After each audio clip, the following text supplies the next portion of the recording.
Then you're 50 once it gets over triple digits, you start to lose the tide.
Go ahead.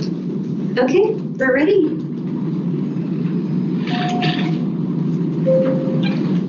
Go ahead and call the meeting to order. Okay, so we are here today for the El Paso Transit Authority, El Paso Area Transportation Services LGC meeting. Today is June 18th, 2025. Commissioner, we can go ahead and have the Pledge of Allegiance.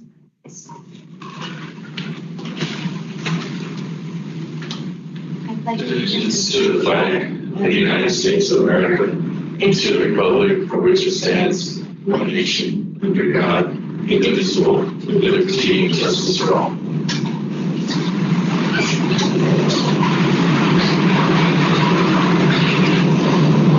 we have anybody signed up for public comment? Commissioner, we did not have anyone signed up for public comment, but I don't know if there's anyone in the audience who would like to speak right now. No, it doesn't seem like it. Okay. Then we'll go ahead and move on to item 4, which is our consent agenda. This includes the minutes of the meeting on May 21st, 2025, as well as the financial report from the fiscal agent. Second. May I ask who made the motion? I did. Mr. Rubio. Okay, Mr. Rubio. And second, was that Eddie? Yes. Okay. Okay, Commissioner, we have a first and a second to approve the consent agenda. All those in favor? Aye. Opposed? Motion will carry. Then let's go ahead and move on to agenda item 5. And, oops, I'm sorry, I skipped over one. I'm going to go ahead and read agenda item 5A for everyone. This is to receive a report from the Interim Director of Transit Services regarding the month's operational, financial, and other relevant activities. And this will be by Mr. Bañalas. Good afternoon. Good afternoon, everyone. Well, this will be my final report as interim director. In fact, next month I'll be sitting across the room because I transition over to an ex-official position per the bylaws because as chair of the West Texas Regional Transportation Planning Committee, that's one of the entities that's an ex-official membership on the board. So I'll be sitting on the other side with Carmen. June 24th, next Tuesday, is the date of the public information meeting to introduce attendees that attend a greet and meet event for the El Paso Transit Operations and Maintenance Facility that's going to be located at southwest corner of Windermere Avenue and Sherrington Street in East El Paso. The event is from 5 to 7. I've mentioned this before in one of the weekly meetings, weekly recordings, but I'll be doing the same thing again this Friday and sending you all more information, a little bit more detailed information. This Greet and Meet event is going to be at the Life Church in East El Paso at 1580 Joe Battle Boulevard. It's not too far from the proposed site. And as I said, this is a standard Greet and Meet. Within a mile radius of the facility, mailings have gone out. There's been some posters on a couple of locations at church, a couple of convenience stores. And so the intent is to invite anybody that wants to come over and visit and ask questions about future plans. I'm sure that they've seen earth-moving equipment possibly, or they'll be seeing earth-moving equipment. No doubt they've seen surveys being conducted and a lot of activity there. So like all of us, I'm sure we're anxious to find out what's going to be built close to our community, where there's families, there's kids, wanting to find out just what's going on.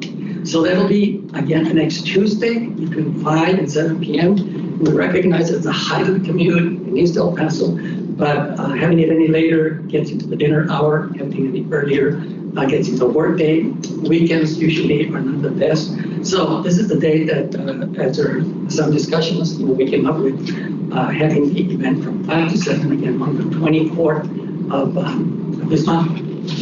And so we hope you'll be able to attend. As I said, we'll send some more information. We'll send invitations also to the Commission's Board. We've sent to other resources that we have within the community. So we hope to see some of you there.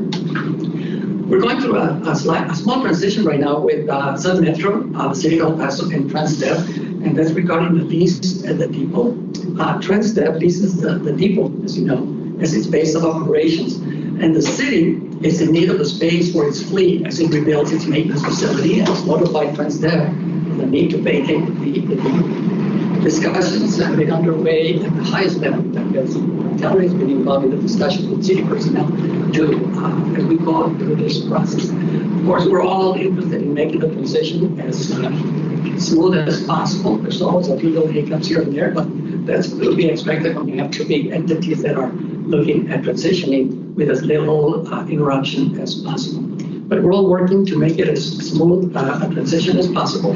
And so we'll give you informed if there's any other issues. But as I said, at the highest level, to the county and the city, there's been all this ongoing discussions about that transition at the depot. And this next item is very important. It has to do with revenue and expenses and forecasting the budget for FY26. We recognize that the entities are interested in getting the figures as to what the participation amount is going to be this next year. And so one of the major factors that we were not fully, we were fully confident as to what was going to happen has to do with Socorro, the city of Socorro. And until recently, there was a possibility that they would have joined and come back as far as a participating member. And but just recently, they made it very clear as to their position. So we will budget accordingly now that we know. Additionally, it is important for Mr. Enda, John Enda, and I believe he's participating virtually. It's important for him to be involved in the planning and in the final development of next year's budget because he's the one that's going to have to implement it. And of course, he starts next Tuesday. And so shortly after that, that's going to be one of the first priorities that he's going to be working on, looking at the financial history, looking at the revenue sources, and developing a budget that he can bring to you all at our next meeting. So we anticipate that this is going to be very important next board meeting to get a proposed budget for FY26. Currently, ETA, Paso Transportation Authority, has 4 staff positions, with a 5th one that is anticipated to be added soon. Mr. Anda has reviewed the staff positions, and at the July board meeting, he will be presenting you with his plans for the 5th position that's going to be added, and also some of his plans for future growth of ETA. Because as ETA develops, of course, there's a need for a few additional positions, and so he'll be presenting that to you at the next meeting. As I mentioned, he starts on the 23rd. I'll transition in a supportive role for 2 weeks to provide as much background support to Mr. Enda, doing things like meeting with him, scheduling meetings with various entities, the MPO, for example, the Council of Governments, South Central Regional Transit District, the Regional Planning Organization, I mentioned the MPO, and other resources within the city. And with the county, of course, also such as the auditors and the purchasing department, IT support, facilities, fleet management, so that his entry into this role can be as smooth as possible. During the period that I was the interim director, I primarily focused on policy areas. Every now and then I would delve into operations, but operations is the area that's been worked on by Reina Mayorga, Jesus Serna, who's with us today, Ana Sanchez, who joined us in April, and also the support from Bianca Venezuela, who's actually with the finance or auditing department. So they're the ones that do a lot of the operations. Again, my role has been primarily in the policy area, but delving every now and then into operations.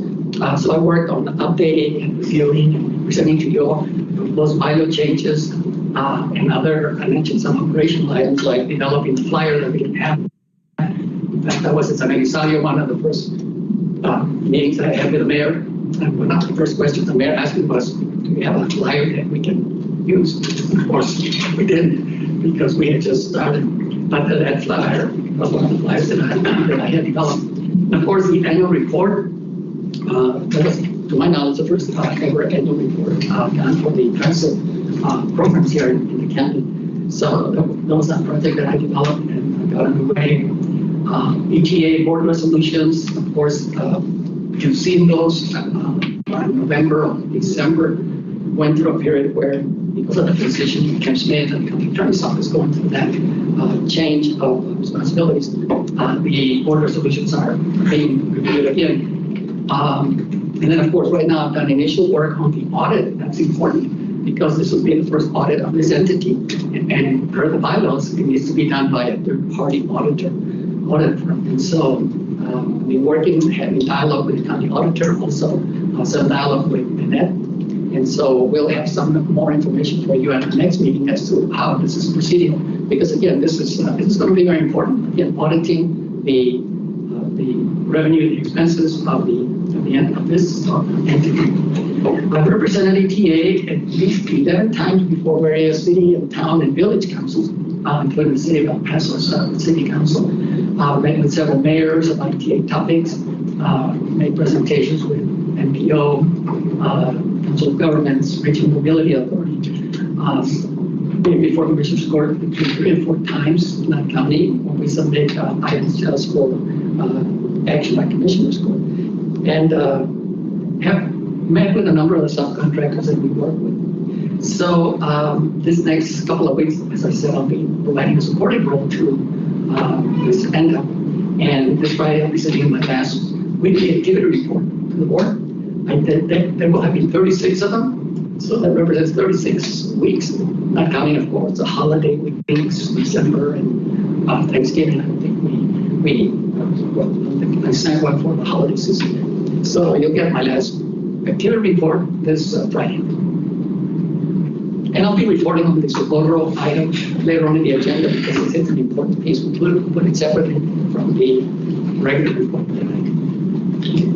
Be happy to answer any questions anytime again. I just have to say, I just wanted to thank Mr. Duenas and all his staff. We're grateful to do. It helps us really make better decisions. And then all your great work going through the boards. We've asked them to our council members at the city, so they like those reports. So good. So appreciate that. Good. And then I just have a couple questions on the depot relocation. Where is that moving to?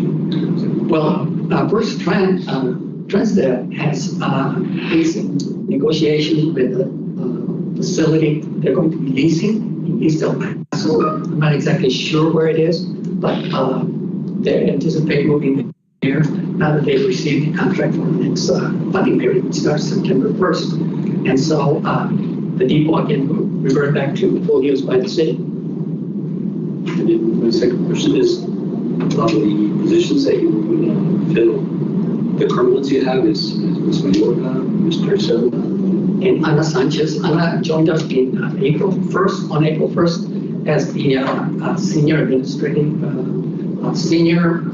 administrative specialist. So she does the coordination there in the office because we didn't have anybody in that capacity. Jesus and Reina were the 2 staff persons within the transit department, and that was it. They didn't have any additional support. And so with Ana Sanchez joining us in April, that brought some relief in that capacity. And so there's a 5th position that had been planned, and all the information was sent to Mr. Endo. Just so they can look at the patterns of this the organization chart. And so he's got some other stuff that he'd like to come back to the board. So what is that position? Well, it was titled Senior Transit Project Manager. Senior Project Transit Manager. Anyone else? Mr. Vanegas, I'll echo Mr. Rubin's comments. Thank you so much for all of your work over the last 8 months or so. I saw what a big transition it was. I mean, this is a new position that you stepped into and helped us create. And so we really owe you a debt of gratitude for all the hard work that you've done navigating new spaces and charting paths for EPATs in front of the county. So thank you very much for your service. And Thank you for the work you're doing with Mr. Ando to make sure that the transition is seamless. I know he's on the line now, but he'll benefit from all of the groundwork that you've done over the last several months. So thank you very much, and we're happy that you're not going to go very far. Thank you. Yes. Can we give him a round of applause?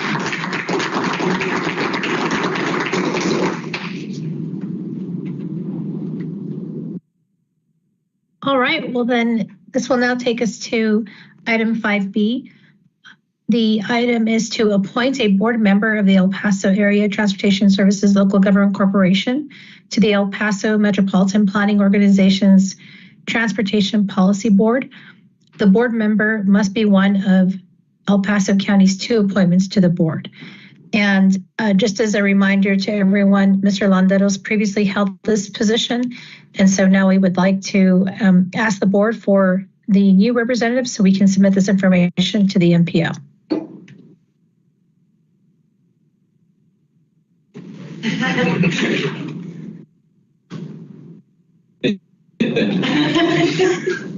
I know there are not a lot of options, so either Commissioner Butler or Joel Bishop would be the individuals. I think that the other item there was a consideration, Commissioner Butler, is how you all will want to view the possibility of 3 elected officials being on the board for the MPO. I know that's other business that's being conducted MPO, not county business, and I'm sure Ms. Martinez might have something to say about that as well. But I know that in previous conversations that was a consideration that was made at the meeting under Commissioner Leon. Yes. Go ahead. I would totally defer to the commissioner on this.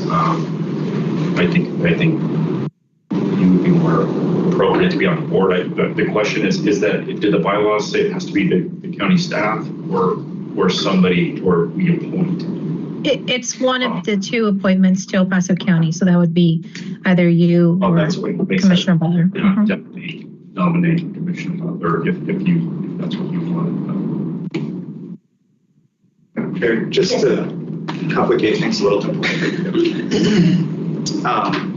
The MPO had its executive committee meeting last Friday, and one of the items on the agenda was discussing the possibility of making changes to the composition of the policy board. Mostly unrelated to this, but the topic of potentially making a quorum of other bodies at the policy board did come up. And the executive committee made a motion to direct staff to move forward in drafting changes to our bylaws, saying that essentially the policy board meetings could not include a quorum of another local elected body.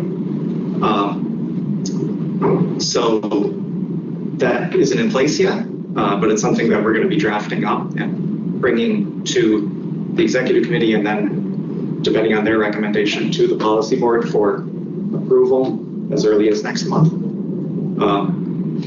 So I guess having said that, I go back to, I believe it was the county attorney's office that brought up the idea that this might constitute a quorum of the commissioners court initially.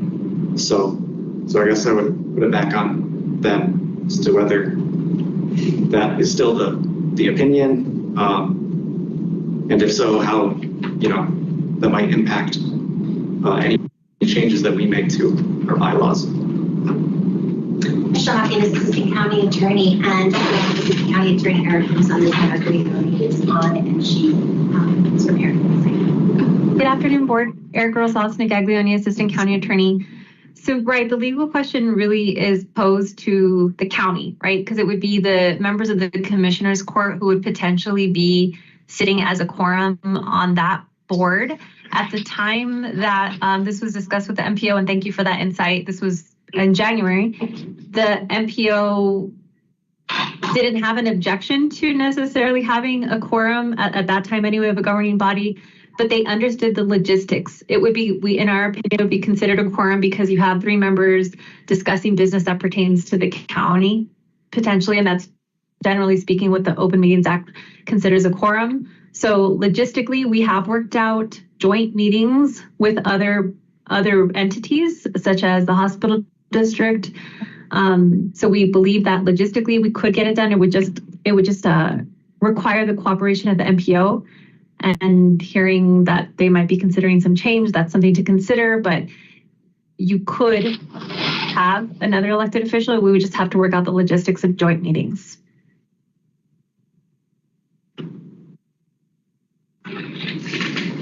Yeah, I think ultimately, depending on the motion of the board today, we would go back to our executive committee next month and say, this is what's happened. If the commissioner is going to be the appointee, then that's something else for them to consider as to whether they're going to make those changes to the bylaws or not. If not, then we will work with the county to make sure all the logistics are necessary.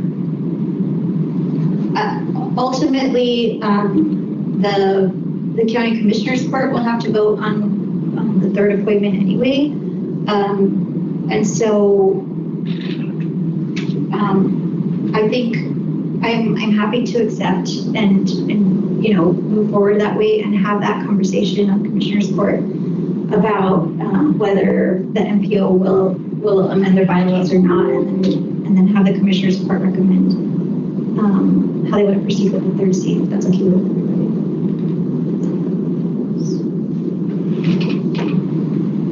So then I think we had a motion from Joel Bishop to appoint Commissioner Butler as the representative from the LGC to the MPO. Do we have a second? I second. And I'm sorry, who was that? Eddie? Okay, thank you. Okay, so we have a motion and we have a second. All those in favor, say aye. Aye. Aye. Aye. I'm sorry. Aye, okay. Any opposed? Okay, then the motion will carry. And what we will do then, Commissioner Butler, is we'll prepare correspondence to send to MPO and inform them of would you prefer that we send this information to Commissioners Court for that to be on the agenda first before we send anything to the MPO? Yes, I believe it has to go back, right, Erica? Commissioner, I don't think it has to go back because it's a decision of the board, but you may want to put it on because it would require the resources from the county, which I think would be fine, but just for us to post the agenda as an example, that sort of thing. So I would recommend it maybe just for the logistic purposes, but I don't think you need it for authority purposes. I think the board vote is enough for you to sit on that, but just for logistics, I would recommend it. And I would like to also add, we have a huge asset with John Ando coming in. And I wonder if we could, I don't know if we'd have to modify the bylaws or something here, like if we could make him a technical advisor or something to the MPO. Yeah, so that's some sort. That's kind of already in place. In the works. The LGC board made a motion to appoint to send a letter to the MPO requesting that member be added to the project advisory committee of the MPO, which is a more technical committee that makes recommendations to the policy board. And I believe the intention was for Mr. Andow to fill that position. That's something else we'll be looking at, fixing the bylaws to make that position, to create that position. Okay, thank you, Erica. All right, well then we will move on. Agenda item 5C. This is to discuss and take appropriate action to provide a letter of support to the town of Horizon City for their application to the fiscal year 2025 Transportation Alternative Set-Aside program from the Texas Department of Transportation. There is a support letter that is accompanying your agenda and your backup documentation. So that is how the support letter would read. And if you recall at the meeting last month, Dr. Quesada presented this initiative to you all in terms of explaining the intent of the program.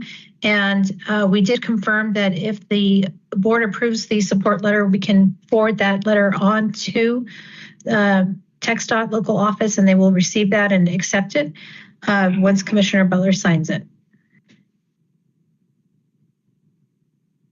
I make a motion to approve the letter. I second. Okay, so I have a motion from Commissioner Butler and a second from Mr. Condi. Is there any other discussion? If not, all those in favor? Do we need to? Aye. Okay. I'm sorry. Just a simple correction on the letter. Okay. We just update the board members on the letter. Yes, on the letterhead. Yes, yes, we will correct that. So we will submit the letter with the correction of the board member to reflect Mr. Bishop. So with that being said, I do have a motion from Commissioner Butler, a second from Mr. Condi. All those in favor say aye. Aye. Aye. Opposed? Okay, motion will carry. Our next agenda item is 5D. This is to discuss and take appropriate action to allow EPAT's LGC staff, transit staff to collaborate with the town of Horizon City and the Camino Real Regional Mobility Authority on the Dili, DeLake, and Transit Plaza project. We do have Dr. Quesada here today with us, and she's going to give us a presentation on this initiative. I'm just going to bring up the slides, and I'll let Dr. Quesada make the presentation. And Doctor, if you can just let me know when I need to forward the slide, I will do that for you. Thank you. Okay, I believe we're good to go. So Dr. Quesada. Thank you. Good afternoon, board members. I'm Terry Quesada, I'm the Capital Improvement Program Manager for Horizon City. And this is a request to have your staff collaborate with Horizon City and with the Camino Real Regional Mobility Authority, who is our partner in designing this project on the Dili, DeLake, and Transit Plaza, which is the cornerstone of the city's transit-oriented development. I know that there are some new board members, so I wanted to give you a little bit of background as to how we got to this point, but I can tell you that we're very excited to be at the point where we're kicking off this project because this will be transformative for our community, but I think it will also be transformative for the eastern part of El Paso County. So we could go to the next slide, Annette, please. That blank area that you see at the center of the slide is the area that the city has designated as a transit-oriented development. We have paper plats that many of you may be familiar with. That is, the area was subdivided. Residential parcels were sold to individuals, many of whom are now have their children and grandchildren who hold the title and may not even know that they hold the title. Streets were platted, but no improvements were made. So in the 2019 comprehensive plan development for Horizon City, we looked at this area and council indicated that they wanted this to be transformed into a vibrant town center. We've had one of our consultants call this a donut hole in the community, right? Because there's absolutely no development and no real feasible way for development to occur because there are no infrastructure, no utilities, nothing that would allow the individual property owners to develop it further. So next slide, please. Not only did the town adopt this as a transit-oriented development, but then City Council also adopted in December of 2020 a tax increment reinvestment zone. And that was a funding mechanism to allow the increment in the valuation to fund the improvements that the city wanted to make, again, to foster private development. The city has purchased some of the properties within this area, but this is about 60 acres.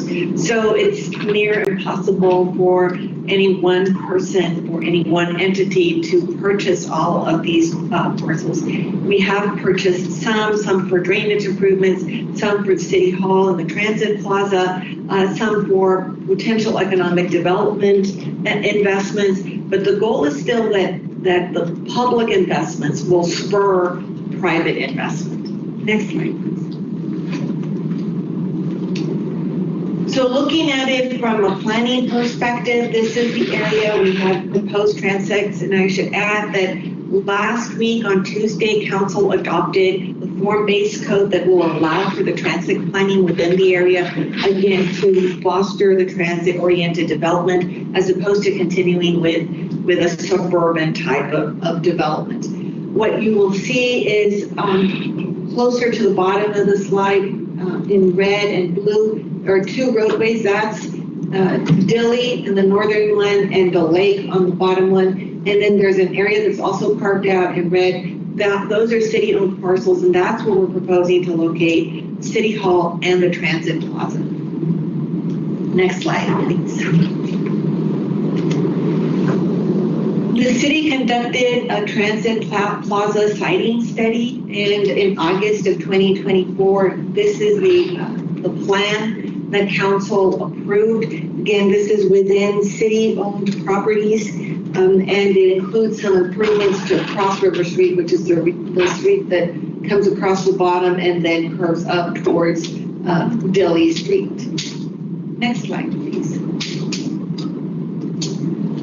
From the transit center location study, you can see in the distance what the rendering is for City Hall and for the Transit Plaza. So this fronts on Rodman, which is to the east of the entire property. Next slide, please. Here you will see some of the renderings of the Transit Plaza. The next slide, please. And what it looks like as co-located with the City Hall. Now, what's very exciting for us is that we have kicked off the design for Dilly, the lake, and the Transit Plaza. Next slide, please, Annette. And while I did not include Camino Real Regional Mobility Authority because I guess I'm seeing them as an extension of what Horizon is doing, right? But certainly they are responsible for managing the design with HMTB as their general engineering contractor and Gannett Fleming as a design team.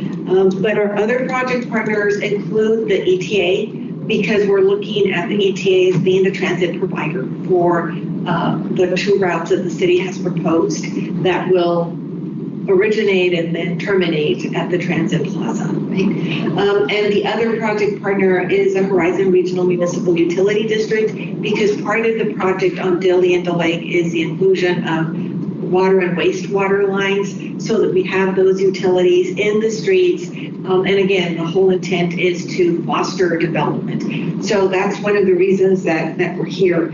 Another project partner is going to be TxDOT because they will be responsible for managing the federal funding portion of the projects. Next slide, please.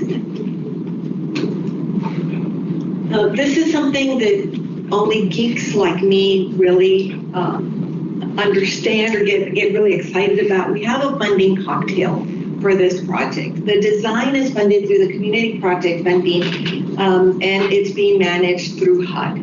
So we have one federal agency that is going to be overseeing the design of this roadway and the transit project.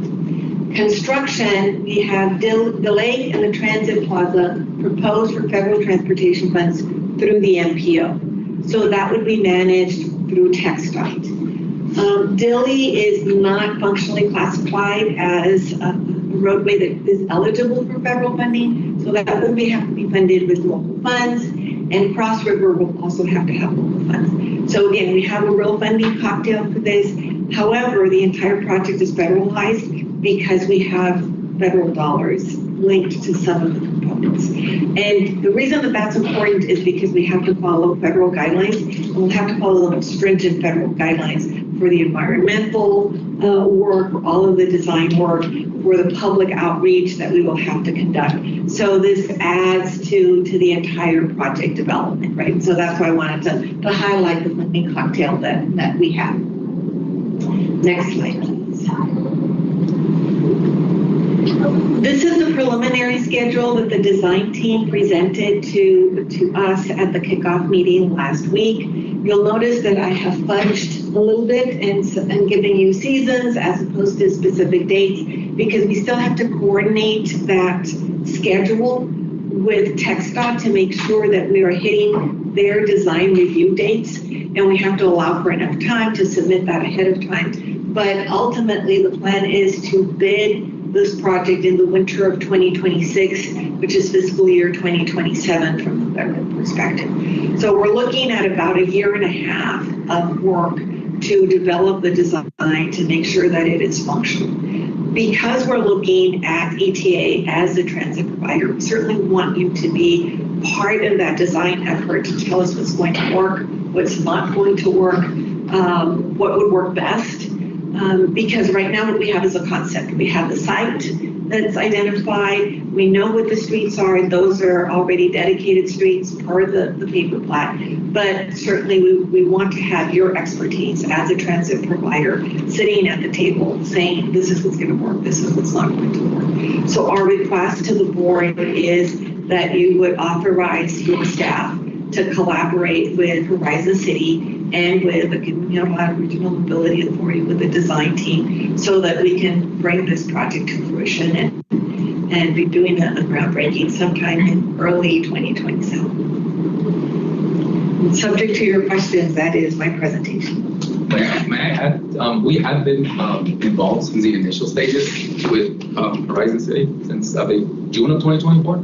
So we have seen the preliminary design. So we have been in touch with Dr. Gassan since the initial stages. And we presented to the board in November of 2024 to give you an overview of transit-oriented development, the TIRZ. But now this is the first project where we're actually going to move dirt. And it's going to take a while. I had one of our former mayors say, Terry, when am I going to see the earth-moving equipment? I said, sir, we're trying to get there, but we're working with federal dollars, so it's going to take a little bit longer. But certainly we're looking forward to this. This is very exciting for us. Thank you, Dr. Gassan. Thank you. Any other questions? It's an exciting project. Mm-hmm. It's very exciting. It's going to be transformative. Thanks to the city of Horizon. I was thinking, and one of the reasons I'm really glad that Joel is here with us is because he oversees community services for the county. And I was thinking, in addition to having your transit staff involved, which I'm glad that you are, making sure that we're incorporating what we know from, especially from the Agua Dulce community who's going to be using this transit facility. Sure. Yeah. So absolutely. Thank you for the opportunity to participate. Absolutely. As I said, I think we see ETA as a partner. Do we have to take action on this? We would like for you all to take action because there are being resources requested from Horizon City through staff. I'll make a motion to approve. Okay, I have a motion from Commissioner Beller. Was that a second from Mr. Bishop? Yes. Okay, thank you. Is there any other discussion? All those in favor, say aye. Aye. Opposed? Okay, motion will carry. Thank you. Thank you very much. Thank you. All right, so now we're moving on to item 5E, and this is to receive a report regarding the elimination of public transit services after July 1st, 2025 in the city of Socorro, and that will be presented by Mr. Bañales. Well, as we know, June 30th is only 10 days away, thereabouts, almost. And so for the last year, we've known that we would be reaching June 30th and wondered whether the city of Socorro was going to come aboard and be a participating member of the LGC. Over the last, I mentioned earlier that I mainly focus on policy areas, but in the last 3 or 12 months, I've been dealing with operations, especially when Barracuda ceased to exist, and the public information program that they were going to implement came over to staff. So for the last 3 months, 2 to 3 months, there's been a lot of activity to get the information out of the passengers, especially from not just Socorro, but also from Horizon City, from San Luis, from the whole Mission Valley area, because as you know, Socorro it's right in the middle of the the area, mission of the area that we serve. And so we did about 3 flyers that have been distributed at different times. There's a final one that's going to be distributed starting next week, and it's one again to all the passengers. As soon as they get on the vehicle, they'll receive a flyer that reminds them again, as of June 30th, this vehicle is not going to stop on any of the locations within the city of Socorro. This flyer is a little bit more specific because we're identifying the actual stops within Socorro. Because I'm sure there are individuals that ride it and may not know that this particular spot is within the city or not within the city of Socorro. So we're trying to give them as much information as possible. The Commissioners Court about 2 to 3 weeks ago ratified the action of this board in ceasing transit services in Socorro, and it had to go to them finally because the buses belong to the county or were obtained through the county of El Paso and belong to the county of El Paso. And so the proposal was presented to them. There was some discussion. Commissioner Alguin was present at the last meeting that I also attended at Socorro because that's her district and she wanted to be there and make some comments about continuing to participating with the LGC to no avail, of course. So the motion was approved by Commissioners Court. We have another motion coming up next week, but that's simply housekeeping, just to remove reference to the city of Socorro as a service area within the various agreements that we have and the various contracts. The question about paratransit services has been something that has come up a lot. We will continue to provide paratransit services. At some points there were discussions about not providing it and yes providing it, because again the discussion here was if Socorro, City of Socorro does not want us to provide services to them, then should we continue to provide the paratransit services to them? It gets complicated because FDA and the Chinese office have been involved in the discussions. There's a thought that the American with Disabilities Act, ADA, of course, mandates that any place where you have a fixed route with the crossing line on the other side, you provide paratransit service. And so to get from, say, the East Side Metro transfer center instead, and once you turn up on Horizon Boulevard, even though you're in the city of Socorro, we're not going to be stopping, but nonetheless, it's still a fixed route. So the ADA mandates that service be provided to those of the island. Once we hit Socorro, then again, we're now in an area that we serve, but to get to Socorro, we're not serving that area. But nonetheless, it's a fixed route, and so we're going to continue providing paratransit services to individuals from the Socorro area. We have a list of about 45 to 50 individuals from Socorro who reside in Socorro that are participating in the paratransit services. And it's not that we just want to eliminate them, it's just that we want to get clarification as to whether we can or can't. But they will continue to receive paratransit services. We've been trying to have a meeting with the FDA, Attorney's Office, ourselves, to again continue discussions along this line. It's been scheduled. It was postponed a little bit, so it's now going to be in probably a couple of weeks. But that's one of those issues that took up a lot of time, a lot of discussion, not only discussing whether we would continue to provide paratransit services, whether we could, or whether we were mandated to continue to provide it. Again, in a community that we're not serving, it's outside our service area. But for the time being, the decision is to continue to provide paratransit services. So there's been press conferences. There was a public meeting there also in the area real close to Socorro to inform the public, to get participation by constituents, to communicate with their city hall as to their participating with the ETA, so that services not cease on June 30th. Just earlier this week, City of Socorro had a press conference, and they announced the start of their program. You might have seen it in the news yesterday. Some of the highlights that they're going to be doing is that they're going to provide like a mini micro transit service just within the city of Socorro, and close by adjacent communities because the definition is not very clear as to whether a person lives, right on the border between Socorro and right outside Socorro. So they're going to have to sort of play by ear.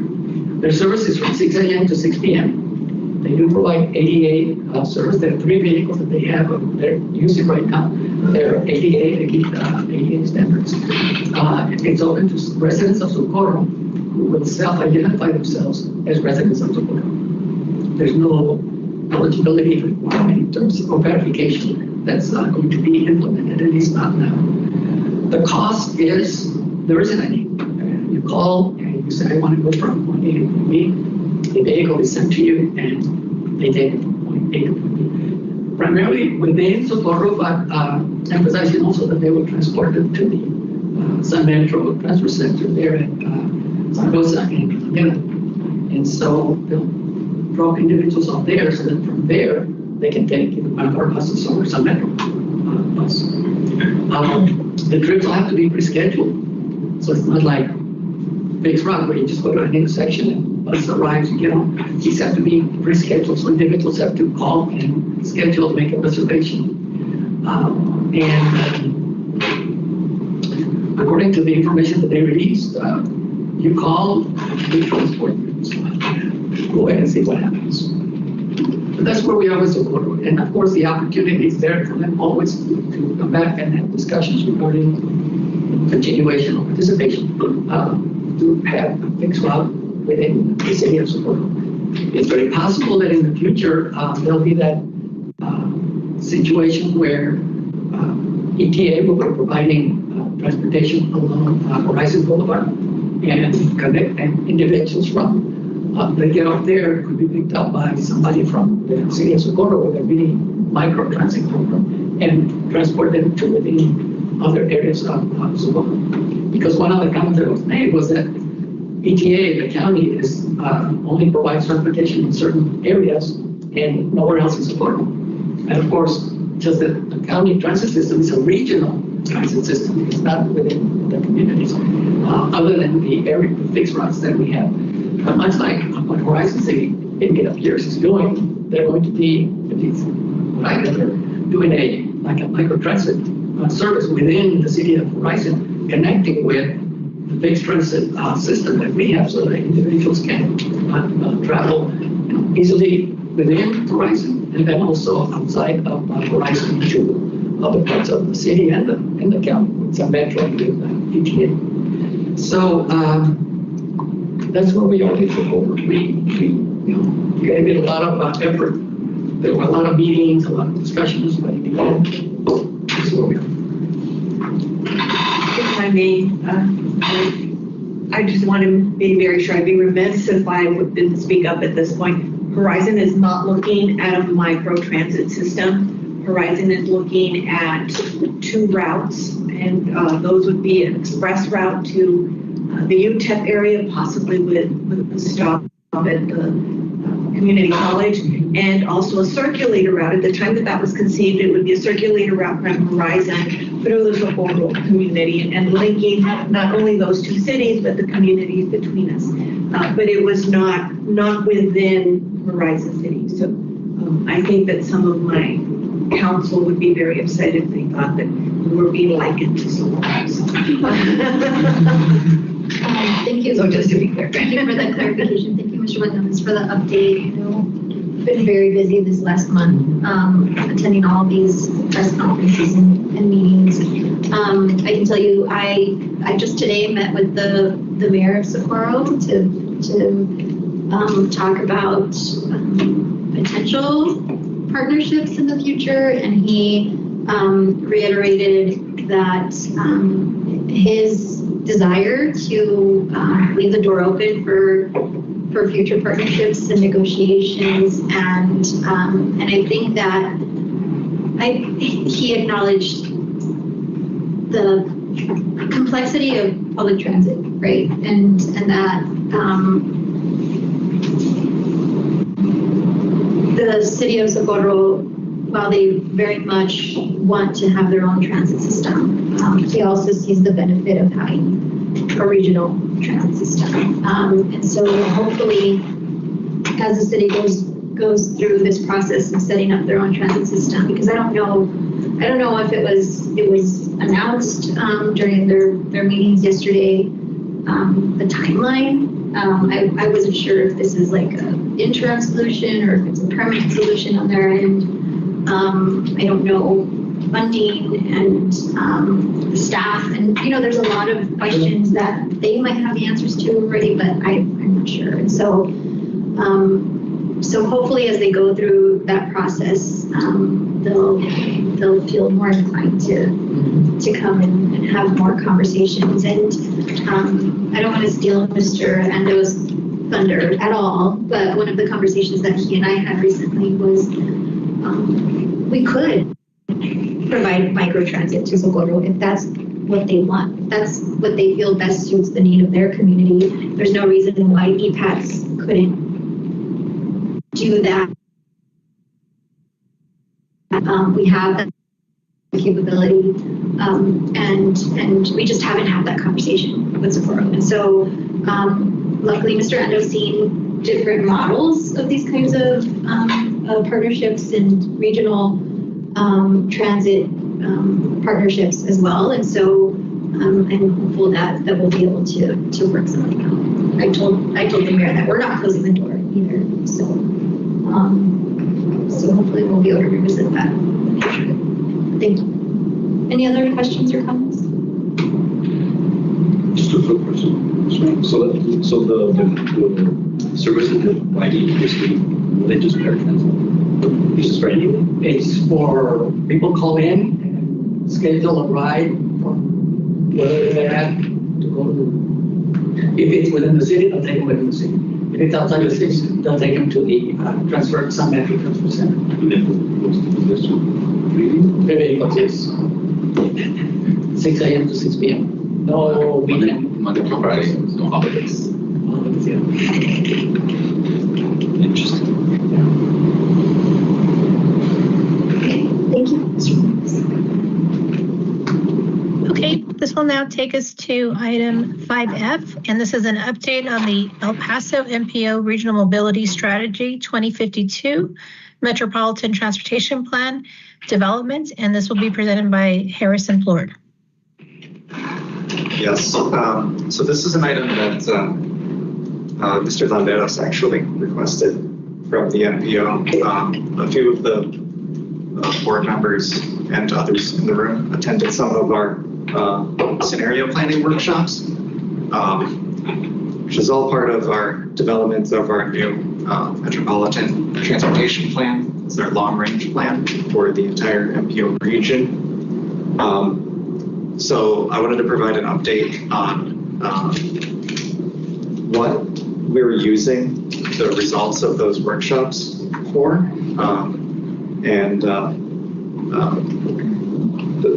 with the understanding that even as we finished the workshops, it maybe wasn't entirely clear what our next steps were with that information. So since it is relevant to the operations of ETA and all the considerations for providing transit that the board has to think about, I wanted to give an update on that. So I did have some slides, but if those aren't available, that's okay. Oh, Harrison, I'm so sorry. I can queue up for that. Let me get that for you, okay? Okay.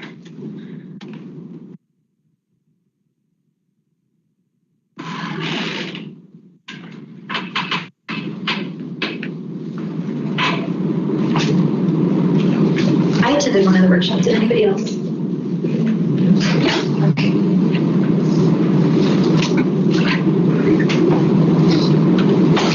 So we held 6 of these workshops, same content and all that, over the course of 3 days back in early April. And the purpose of the workshops was to present 3 different potential future development scenarios, looking at both land use development across the region and transportation investment to serve that development.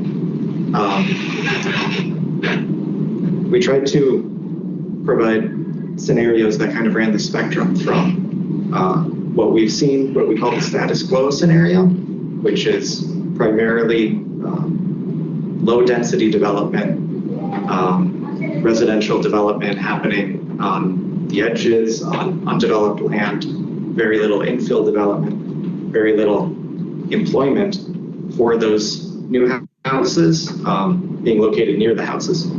So the result of that is, of course, everybody needs to drive to go to jobs or go to services or anything. Okay, so this is just an overview of our MTP development process. This is still accurate. We are still at the project identification and prioritization phase. Our deadline for entities to submit projects for consideration for inclusion in the plan was last Friday. And we're in the process of doing a completeness check on all of those submittals right now. And going into July, we're going to be evaluating that so that we can develop a list of priority projects that the policy board will ultimately vote on including in the plan. And that becomes kind of our master list going out to 2052, which is the horizon year for the plan. The important part of the scenario planning relative to the creation of that project list is we need to think about, as we're determining what the priorities are and what projects are going to be valuable in making improvements to the transportation network as a whole over that time period, we need to have a good idea of what is likely to happen with land development, especially. We need to know where people are going to go and where jobs are going to go. So the scenario planning exercise is an attempt to engage all of the stakeholders who have a say over land use development regulations, as well as the development of the transportation projects, to give us an idea of what those patterns are going to be moving forward. We came up with the 3 scenarios to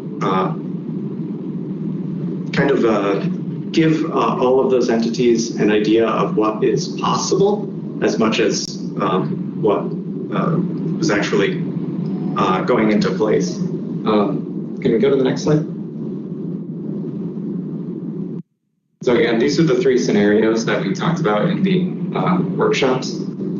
On the left, you've got the status quo scenario again, which is essentially the type of development pattern, and then following on from that, the type of transportation investments that we've made in El Paso for 50 years or longer. Development moves out, making it very difficult to provide transportation options that are not just private vehicle. And then the transportation infrastructure has to accommodate all those private vehicles.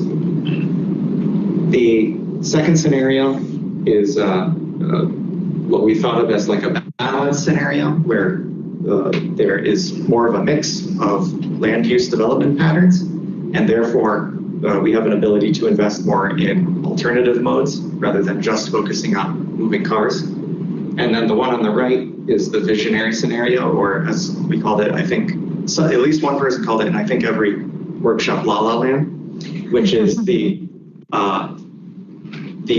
aspirational, if we had a radically different set of development patterns, what ways could we invest in the transportation system that would serve that best? Next slide, please. Oh, the font's got a little messed up here, but that's okay. Well, I already explained this. The status quo, essentially what we've seen and what we have in the past in our development of the long-range plan, we have always considered the likely scenario moving forward. Next slide.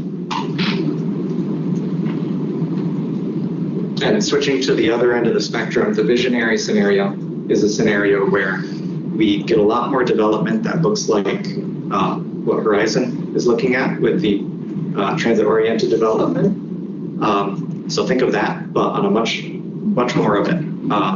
that being the type of development that accommodates basically all of the growth in the region until that 2052 time, the horizon date.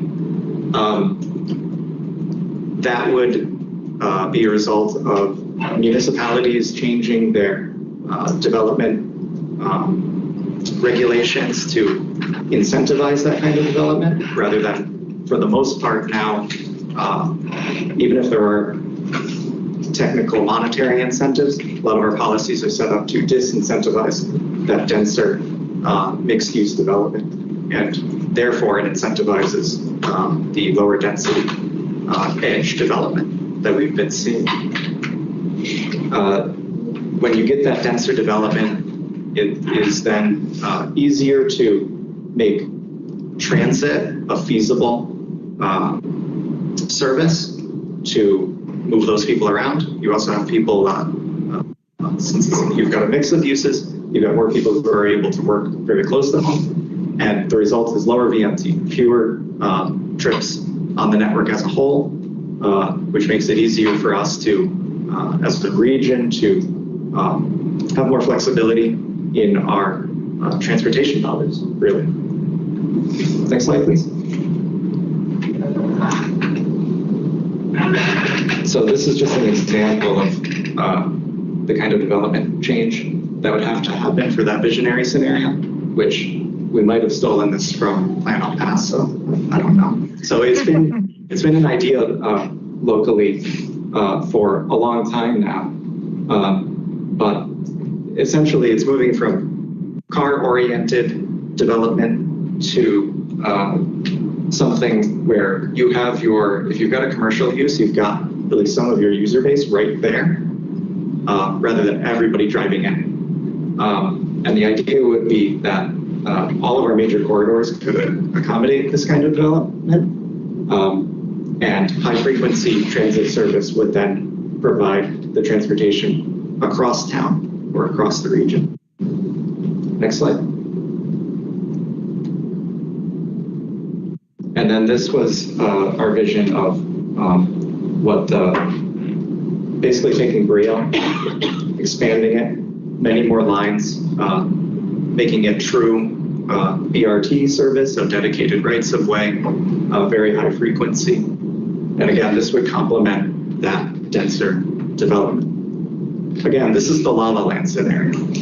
So we recognize that this is not likely to happen, but the point of presenting it at the workshops was to get an idea from Sun Metro, from the city, from all of the municipalities. What is the appetite for making the regulatory changes that would spur this kind of development?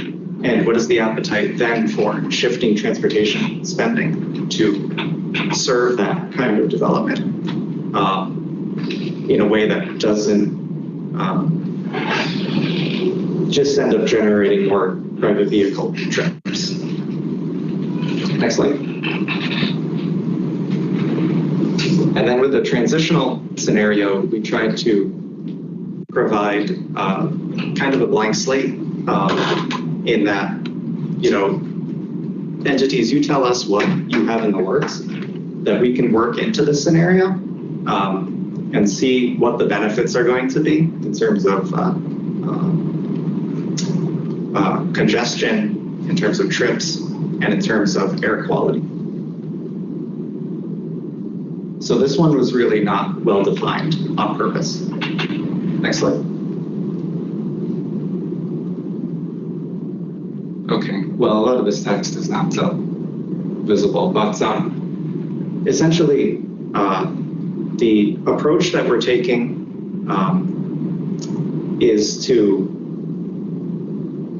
ultimately, the MPO is required to produce a scenario that is realistic, because we're using the scenario to build our travel model.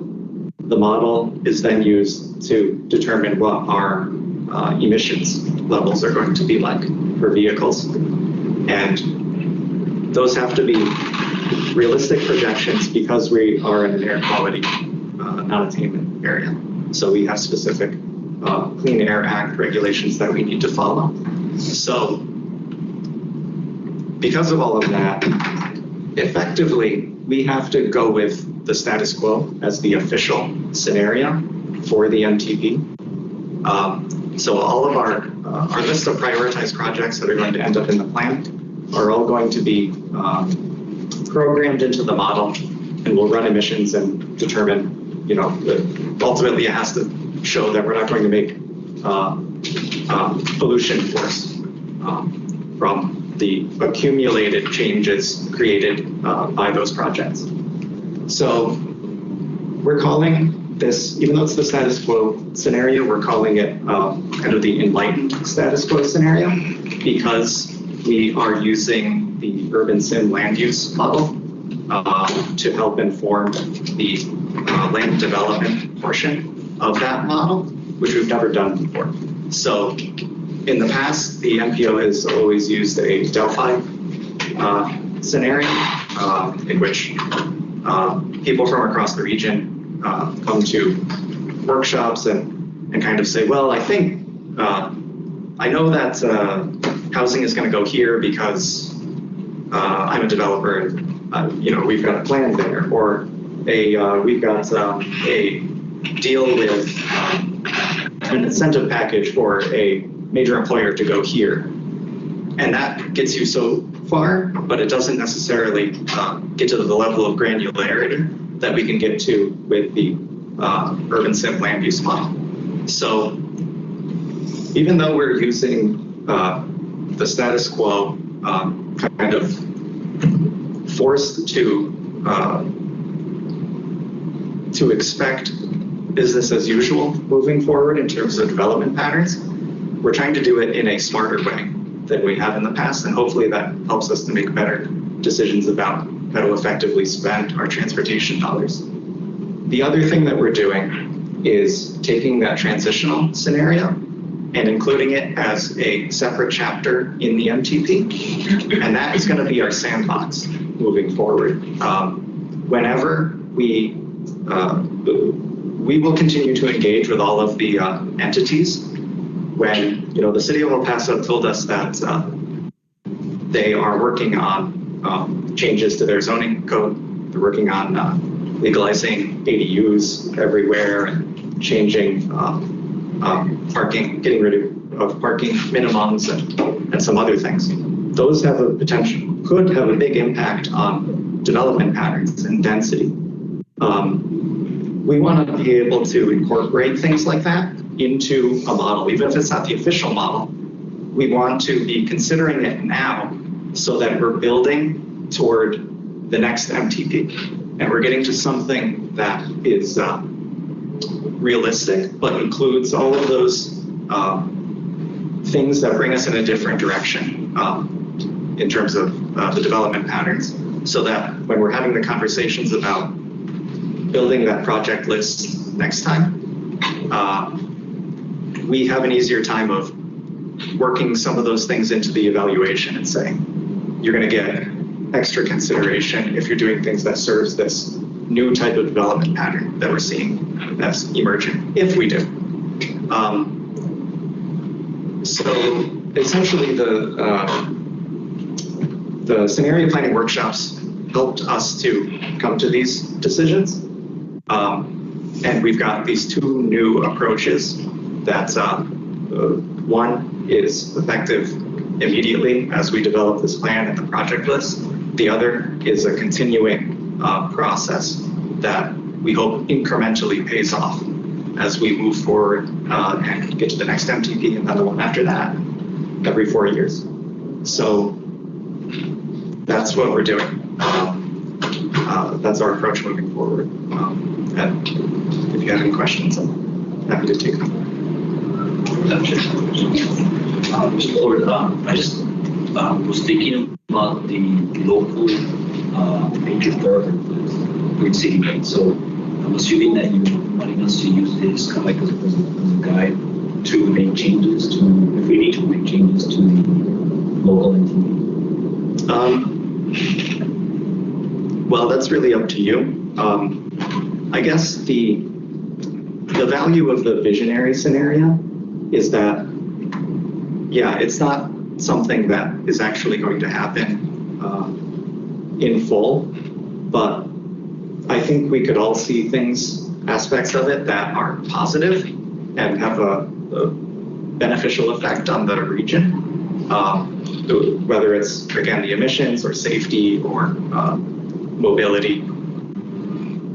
If there are ways that the local entities can kind of keep that in mind or incorporate that into their decision making, I think that's a positive thing.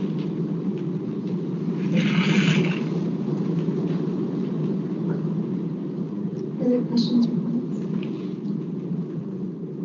Thank you, Harrison. I like I said, I attended one of the workshops on the party side. I was surprised at how transit oriented the plans were. I wasn't expecting that. I thought we were going into a meeting to say this is where the traffic is really bad on the map and where we need help. And I think on the far east side is, and you know, a lot of us here live out there, but the congestion is really severe.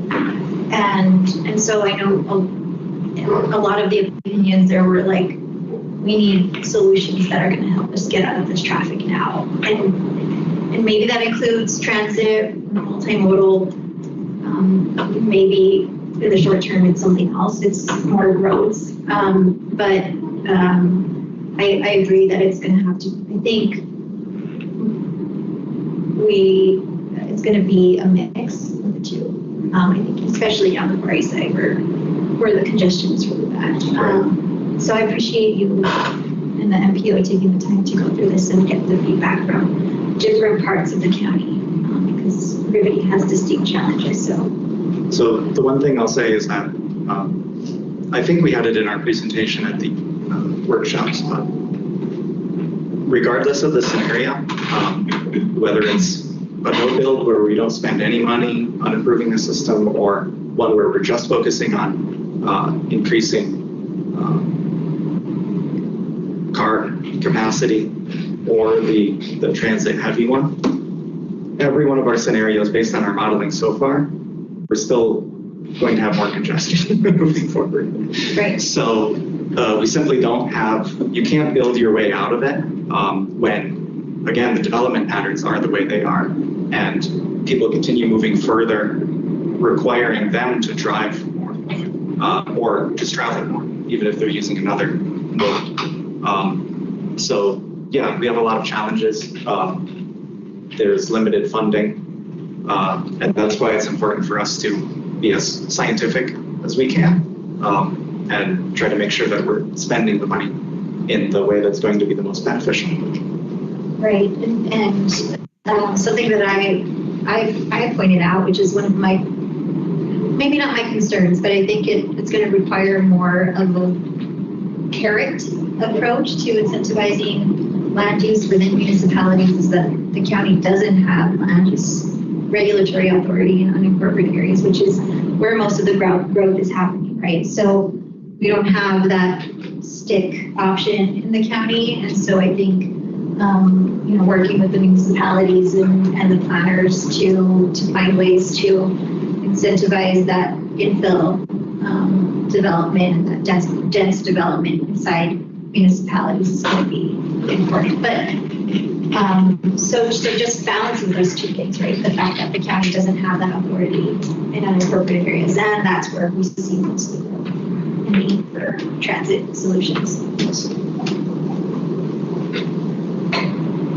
Any other questions or comments? Thank you. Thanks, we appreciate it. Okay, so now we will move into executive session. We will move into executive. Oh, I'm sorry, Michelle, would you like to mention anything under this agenda item? And I can go ahead and read in the items for executive session, and then I will read in my item at executive. Okay, thank you so much. So we're going to be discussing findings regarding persons necessary in executive session. We will have agenda item B, where we will discuss legal rights and responsibilities regarding the consultant agreement for Javier Bañales for the period of June 23, 2025 to July 8, 2025, pursuant to Texas Government Code Section 551.071. We will also be discussing item 6, executive session C, where we will discuss legal rights and responsibilities regarding John Ando's proposed consulting services to other organizations during his employment with EPATS LGC, pursuant to Texas Government Code 551.071 and 551.074. And finally, we will be discussing the legal rights and responsibilities regarding John Ando's proposed evaluation tool for use during his 6-month evaluation during his employment with EPATS LGC, pursuant to Texas Government Code 551.071 and 551.074. We need a motion to go. So, Okay, and I'm sorry, who do we have the motion? I'm sorry, say it one more time. sorry. All right, okay, thank you, Art, I'm sorry. And we have a second from Commissioner Butler. All those in favor? Aye. Opposed? Okay. Motion will carry. The time is now 3:47. And 247. 2:47. I am Central Time. I apologize. All right. And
go ahead and. Okay, great, thank you.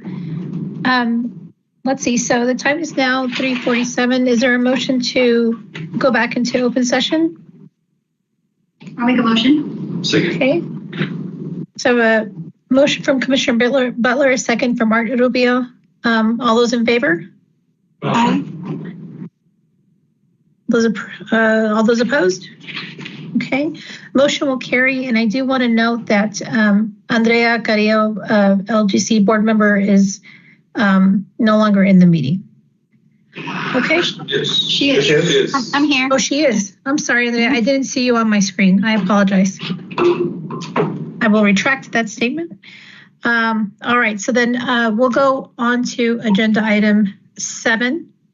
And this is to discuss and take appropriate action on the proposed consultant agreement for Javier Bañales for the period of June 23rd, 2025 to July 8th, 2025.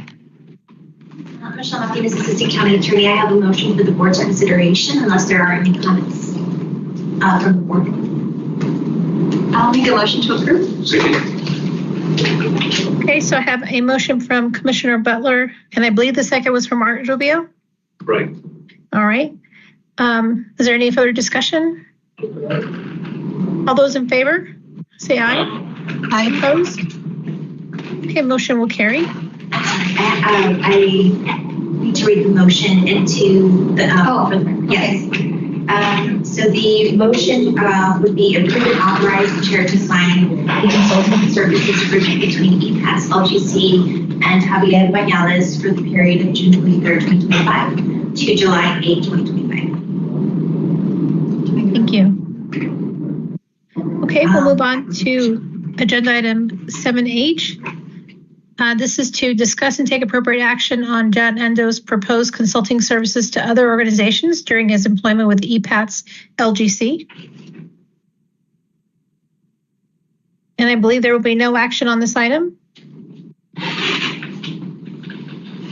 All right, so then I will move on to item 7I. This is to discuss and take appropriate action on John Endo's proposed evaluation tool for use during his 6-month evaluation during his employment with EPATS and LGC.